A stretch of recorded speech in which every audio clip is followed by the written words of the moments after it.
প্রশ্ন করেছেন ইহরাম অবস্থায় কি কি কাজ নিষিদ্ধ। এটি অত্যন্ত গুরুত্বপূর্ণ বিষয়।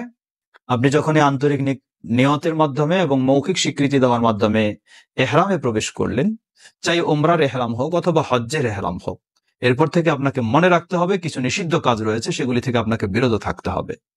সেই নিষিদ্ধ কাজগুলি হলো নারী পুরুষ সকলের জন্য সুগন্ধি ব্যবহার করা। পুরুষদের জন্য রয়েছে সুযোগ ইহরাম বাঁধার পূর্বেই সে সুগন্ধি ব্যবহার করবে, এটি সুন্নাহ। আর মেয়েদের জন্য সব অবস্থায় নিষিদ্ধ। আর পুরুষদের জন্য ইহরাম বাঁধা হয়ে গেলে, আন্তরিক নিয়ত করে ফেললে, স্বীকৃতি দিয়ে ফেললে আর সুগন্ধি চলবে না। সকল প্রকার সুগন্ধি নারী পুরুষ উভয়ের জন্য নিষিদ্ধ।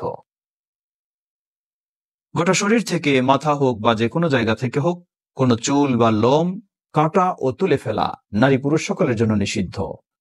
হাত পায়ের নখ কাটা ও ছিঁড়ে ফেলা নারী পুরুষ সকলের জন্য নিষিদ্ধ।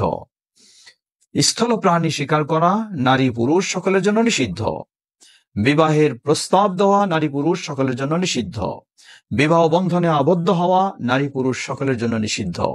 বিবাহ সেই যৌন মিলনপূর্বক অর্থাৎ সহবাসপূর্বক যে সমস্ত বিনোদন রয়েছে অথবা স্বামী স্ত্রীর মিলন সম্পূর্ণই উভয় সকল কিছুই নিষিদ্ধ ইহরাম অবস্থায়।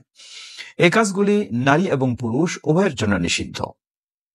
নারীদের জন্য বিশেষ নিষিদ্ধ হলো চেহারায় নেকাব পরিধান করা। যে কাপড়টি চেহারাকে ঢেকে রাখার জন্য চেহারায় বেঁধে নেওয়া হয় এটিকে নেকাব বলা হয়। ইহরাম অবস্থায় তা নিষিদ্ধ। চেহারাটা খোলা থাকবে, তবে বাইরে যদি অন্য পুরুষ এসে যায়, উম্মুল মুমিনিন আয়েশা রাদিয়াল্লাহু আনহা যখন নবী সাল্লাল্লাহু আলাইহি ওয়াসাল্লামের সাথে হজ করছিলেন, তিনি বললেন যে হজ্জে ইহরাম অবস্থায় আমরা চেহারা খুলে রেখেছিলাম।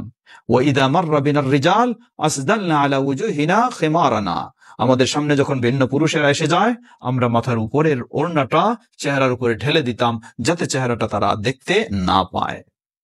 মেয়েদের জন্য নিষিদ্ধ হলো হাত মোজা পরিধান করা। মেয়েদের আর কোনো বিশেষ নিষিদ্ধ নেই।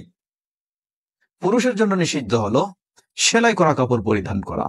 সেলাই করা কাপড় দ্বারা উদ্দেশ্য হচ্ছে সাধারণত যেগুলি পোশাক হিসেবে ব্যবহার করা হয়, তা হলো হতে পারে এই ধরনের লম্বা জামা, পাঞ্জাবি, শার্ট, কোট, জ্যাকেট, গেঞ্জি, এসব কিছু নিষিদ্ধ। ঠিক নিচের অংশে তেমন সেই প্যান্ট, পায়জামা, আন্ডারওয়্যার এগুলি সব নিষিদ্ধ। নারী এবং পুরুষ এগুলি সব নিষিদ্ধ, শুধু পুরুষের জন্য এই সেলাই করা পোশাক নিষিদ্ধ। কিন্তু আপনি যদি কোমরে একটা বেল্ট বাঁধেন ইহরামের কাপড় বাঁধার জন্য, সেখানে সেলাই থাকে, তাহলে এটি অসুবিধা নেই।